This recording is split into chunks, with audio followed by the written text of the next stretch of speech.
Hello guys, welcome back to my channel. This is Vinisha Khadija back with another video. അപ്പോൾ guys I know ഞാൻ കുറച്ച് time video post ചെയ്തില്ല. അതെന്താണെന്ന് വെച്ചാൽ I had exams in my school. അപ്പം എനിക്ക് അതിനുള്ള പ്രിപ്പറേഷൻസ് എടുക്കണമായിരുന്നു. അപ്പം എനിക്ക് കുറച്ച് ടൈം വേണമായിരുന്നു. സോ ഐ കുഡിൻ പോസ്റ്റ് ഇനി വീഡിയോസ്. ബട്ട് എക്സാമൊക്കെ കഴിഞ്ഞ് അതിൻ്റെ സമാധാനത്തിലും സന്തോഷത്തിലും ഞാൻ ഇരിക്കുമ്പോൾ ഞാൻ വിചാരിച്ചു okay let's make milk cake. അപ്പം ഞാൻ മിൽക്ക് കേക്ക് ഉണ്ടാക്കുന്ന വീഡിയോ ആണ് കേട്ടോ നിങ്ങൾക്ക് ഇന്ന് ഷെയർ ചെയ്യുന്നത്. അപ്പോൾ എന്തായാലും ഈ റെസിപ്പി നിങ്ങൾക്ക് ഇഷ്ടമാവും, കാരണം ഞാൻ കുറേ വട്ടം ഉണ്ടാക്കിയിട്ടുണ്ട് ആൻഡ് എനിക്കിഷ്ടപ്പെട്ടൊരു റെസിപ്പിയും കൂടിയാണ്. അപ്പോൾ എന്തായാലും നിങ്ങൾക്ക് ഈ റെസിപ്പി ഇഷ്ടപ്പെടുകയാണ് don't forget to try it out. പിന്നെ ഈ വീഡിയോ ഇഷ്ടമാണ് ലൈക്ക് ചെയ്യണം, എൻ്റെ ചാനൽ ആദ്യമായിട്ട് കാണുകയാണെങ്കിൽ സബ്സ്ക്രൈബ് ചെയ്യണം. പിന്നെ അടുത്തതായി ഞാൻ എന്ത് വീഡിയോ ഇടണമെന്ന് നിങ്ങൾ ടാഗ് കമൻറ്റ് ബോക്സിലും ഇട്ടോളൂ. ആൻഡ് നിങ്ങൾ ഈ റെസിപ്പി ഉണ്ടാക്കിയിട്ട് നിങ്ങളുടെ റിവ്യൂവും ടാഗ് കമൻറ്റ് ബോക്സിൽ ഇട്ടോളൂ. So let's go make the milk cake. അപ്പം നമ്മുടെ കേക്കിൻ്റെ സ്പോഞ്ച് ഉണ്ടാക്കാനായിട്ട് നമ്മളിവിടെ എടുത്തിരിക്കുന്നത് 1/2 കപ്പ് മൈദ, 1/2 കപ്പ് പഞ്ചസാര, 3 റൂം ടെമ്പറേച്ചറിൽ വെച്ച മുട്ട, പിന്നെ 3 ടേബിൾ സ്പൂൺ റിഫൈൻഡ് ഓയിൽ, അല്പം വാനില എസൻസ്, പിന്നെ 3 teaspoon baking powder and A pinch of salt. ഇവിടെ നിങ്ങൾക്ക് ബീറ്റർ ഉപയോഗിക്കാം, പക്ഷേ ഞാനിവിടെ മിക്സിയുടെ ജാറാണ് ഉപയോഗിക്കുന്നത്. ആദ്യം തന്നെ നമുക്ക് നമ്മുടെ മുട്ട ഒന്ന് മിക്സിയുടെ ജാറിൽ പൊട്ടിച്ചിടാം.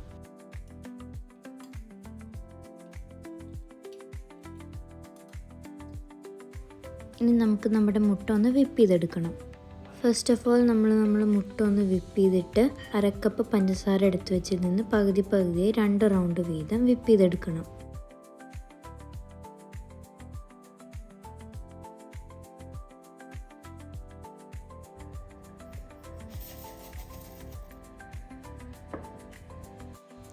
അപ്പം നമ്മൾ ബീറ്റ് ചെയ്ത് വെച്ച മുട്ട നമ്മളൊരു ബോളിലോട്ടേക്ക് മാറ്റിയിട്ടുണ്ട്. ഇനി നമുക്ക് അതിൻ്റെ അകത്തോട്ടേക്ക് 1/2 കപ്പ് മൈദ ചേർക്കണം.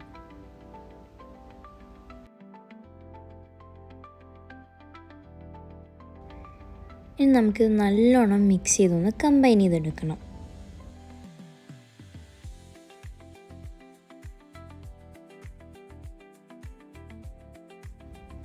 അപ്പം ഈ ഒരു മിക്സ്ചർ ഞാൻ നല്ലോണം ഒന്ന് ഇളക്കി യോജിപ്പിച്ചിട്ടുണ്ട്. ഇനി നമുക്കിതിനകത്തോട്ടേക്ക് 3 ടീസ്പൂൺ ബേക്കിംഗ് പൗഡറും ഒരു നുള്ളു ഉപ്പും ആഡ് ചെയ്യണം. ഇനി ഇതും നമുക്ക് നല്ലോണം ഒന്നും കൂടെ മിക്സ് ചെയ്യണം. ഇനിയാണ് ഇതിൻ്റെ അകത്തോട്ടേക്ക് നമ്മളൊരു 1/2 ടീസ്പൂൺ വാനില എസൻസ് ആഡ് ചെയ്യേണ്ടത്. ഇനി നമുക്ക് വീണ്ടും ഇതൊന്ന് മിക്സ് ചെയ്തെടുക്കണം. ഇനി നമ്മൾ കേക്കിൻ്റെ ബാറ്റർ ഉണ്ടാക്കേണ്ട ആ ഒരു ഫൈനൽ ഇൻഗ്രീഡിയൻറ്റും കൂടെ ആഡ് ചെയ്യണം, അതായത് റിഫൈൻഡ് ഓയിൽ. നിങ്ങൾക്ക് ഏത് റിഫൈൻഡ് ഓയിൽ യൂസ് ചെയ്യാം, ഞാൻ ഇവിടെ സൺഫ്ലവർ ഓയിലാണ് കേട്ടോ യൂസ് ചെയ്യുന്നത്. അപ്പം our ബാറ്റർ ഈസ് റെഡി. ഇനി നമുക്കിത് കേക്കാക്കി മാറ്റണം.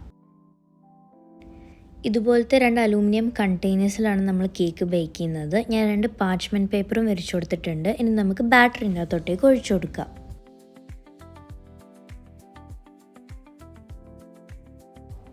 അപ്പം നമ്മുടെ ബാറ്റർ നമ്മൾ കണ്ടെയ്നേഴ്സിലോട്ടേക്ക് മാറ്റിയിട്ടുണ്ട്. ഇനി നമുക്കിതൊന്ന് ബേക്ക് ചെയ്തെടുക്കണം. ഞാനിവിടെ ആവിയിലാണ് കേട്ടോ കേക്ക് ബേക്ക് ചെയ്യുന്നത്. നമ്മുടെ വെള്ളം തിളക്കുന്ന സമയത്ത് നമുക്ക് നമ്മുടെ കേക്കിൻ്റെ ടിന്ന് മെല്ലിനകത്തോട്ടേക്ക് വെച്ച് കൊടുക്കാം. ഇവിടെ ഞാൻ 2 തട്ടിലായിട്ടാണ് കേക്ക് ബേക്ക് ചെയ്യുന്നത്. 2ാമത്തെ തട്ടിൽ 2ാമത്തെ ടിന്ന് വെച്ച് കൊടുത്തിട്ടുണ്ട്. ഇനി നമുക്കിതൊന്ന് മൂടി വെച്ച് ഒരു 10 തൊട്ട് 15 മിനിറ്റ് വരെ ഒന്ന് കുക്ക് ചെയ്തെടുക്കാം. അപ്പോൾ ഒരു 10 മിനിറ്റിന് ശേഷം നമ്മൾ നമ്മുടെ കേക്ക് ബേക്കായോ നോക്കുകയാണ്. അതിനായിട്ട് നമ്മളൊരു ടൂത്ത് പിക്ക് വെച്ച് ഇതുപോലെ ഒന്ന് കുത്തി നോക്കി അത് ക്ലിയർ ആയി വരികയാണ്. അതിൻ്റെ അർത്ഥം നമ്മുടെ കേക്ക് ബേക്കായിട്ടുണ്ട്. ഇനി ഈ കേക്ക് നമുക്കൊന്ന് മാറ്റി വയ്ക്കാം. ഇനി ഇതൊന്ന് തണുക്കാൻ വെക്കണം. ഇനി നമ്മുടെ കേക്കിൻ്റെ മുകളിൽ ഒഴിക്കാനായി നമുക്കൊരു മിൽക്ക് മിക്സ്ചർ ഉണ്ടാക്കണം. അതിനായിട്ട് 1 കപ്പ് പാല്, കണ്ടൻസ്ഡ് മിൽക്ക്, ഫ്രഷ് ക്രീം, പിന്നെ ഒരല്പം വാനില എസൻസ് എടുത്തിട്ടുണ്ട്. ആദ്യം തന്നെ നമുക്ക് നമ്മുടെ പാല് നമ്മുടെ ബോളിലോട്ടേക്ക് ഒഴിച്ചു കൊടുക്കാം. അടുത്തതായി നമുക്കൊരു 1/4 ടിൻ കണ്ടൻസ്ഡ് മിൽക്ക് ഒഴിച്ചു കൊടുക്കാം.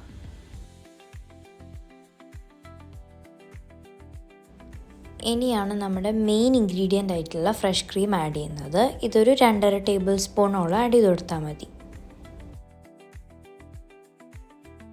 ഇത് മിക്സ് ചെയ്യുന്നതിൻ്റെ തൊട്ട് മുന്നേ ഒരല്പം വാനില എസൻസ് ആഡ് ചെയ്യാം കേട്ടോ. ഇതും നല്ലോണം നമുക്കൊന്ന് കമ്പൈൻ ചെയ്യണം. അപ്പം നമ്മുടെ മിൽക്ക് മിക്സ്ചർ ഇവിടെ റെഡി ആയിട്ടുണ്ട്. ഇനി നമുക്ക് അടുത്ത പരിപാടിയിലോട്ടേക്ക് പോവാം. ഇനി നമ്മുടെ മിൽക്ക് കേക്കിൻ്റെ മുകളിൽ ഒരു ലെയർ മാതിരി ഒഴിച്ചു കൊടുക്കാനായിട്ട് നമ്മളൊരു മിക്സ്ചർ ഉണ്ടാക്കുന്നുണ്ട്. അതിനായിട്ട് ഞാൻ ഇവിടെ യൂസ് ചെയ്യുന്നത് ക്രീമും കണ്ടൻസ്ഡ് മിൽക്കും ആണ്. ആദ്യം തന്നെ നമുക്ക് നമ്മുടെ ക്രീം നമ്മുടെ ബോളിലോട്ടേക്ക് മാറ്റണം. ഇനി നമുക്ക് നമ്മുടെ മധുരത്തിനനുസരിച്ച് കുറച്ച് കണ്ടൻസ്ഡ് മിൽക്ക് ഒഴിച്ചു കൊടുത്തിട്ട് നല്ലോണം ഒന്ന് മിക്സ് ചെയ്യണം. നമ്മൾ നല്ലോണം ഒന്ന് മിക്സ് ചെയ്തിട്ടുണ്ട്. ഇനി നമുക്കിത് ഫ്രിഡ്ജിലൊന്ന് തണുക്കാൻ വെക്കണം.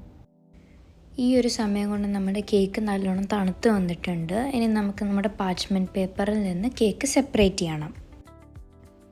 ഇനി ഈ 2 സ്പോഞ്ചിലും നമ്മൾ ഇങ്ങനെ ഹോൾസ് ഇട്ട് കൊടുക്കണം. എന്തിനാന്ന് വെച്ചാൽ നമ്മുടെ മിൽക്ക് മിക്സ്ചർ ഇതിനകത്ത് ഒഴിക്കുമ്പോൾ അത് നല്ലോണം ഒന്ന് അബ്സോർവ് ആവാനാണ്.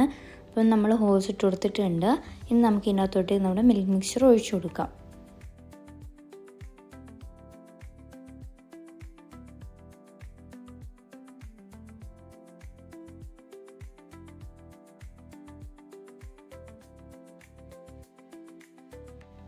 ഇനി നമ്മളിത് ഒരു 5-10 മിനിറ്റ് മാറ്റി വെക്കുകയാണ്. അതെന്തിനാന്ന് വെച്ചാൽ ഒരു മിൽക്ക് മിക്സ്ചർ നല്ലോണം ഒന്ന് സോക്കായി കിട്ടാനാണ് കേട്ടോ.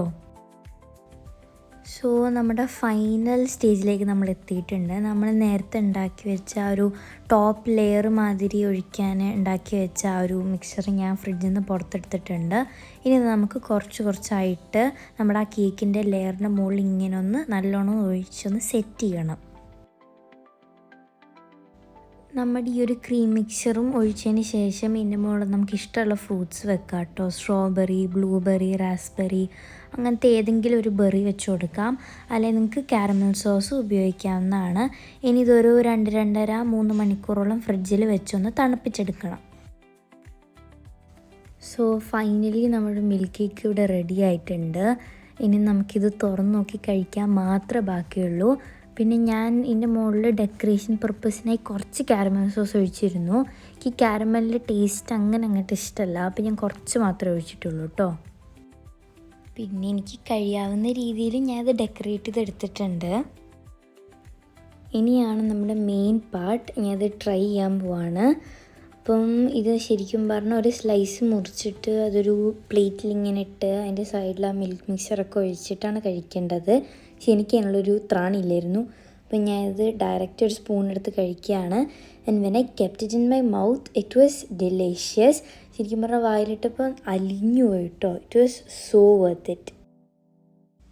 പിന്നെ കഴിക്കാൻ തുടങ്ങിയാൽ കഴിച്ചുകൊണ്ടിരിക്കും. അങ്ങനെ ഒരു ടേസ്റ്റാണ് ഇതിന്. മധുരമൊക്കെ ഇഷ്ടപ്പെടുന്ന ആൾക്കാർ എന്തായാലും ഇത് ട്രൈ ചെയ്ത് നോക്കണമെന്ന് തന്നെ ഞാൻ പറയുന്നുള്ളൂ കേട്ടോ. അപ്പം എനിക്കെന്തായാലും ഈ റെസിപ്പി ഇഷ്ടപ്പെട്ടു. And if I liked it definitely you guys will love it.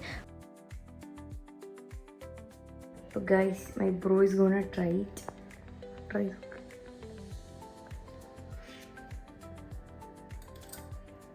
സത്യം പറ. Is it good? Very good? Okay guys, he also approved. അപ്പോൾ നിങ്ങൾ എന്തായാലും ഒന്ന് ട്രൈ ചെയ്ത് നോക്കി.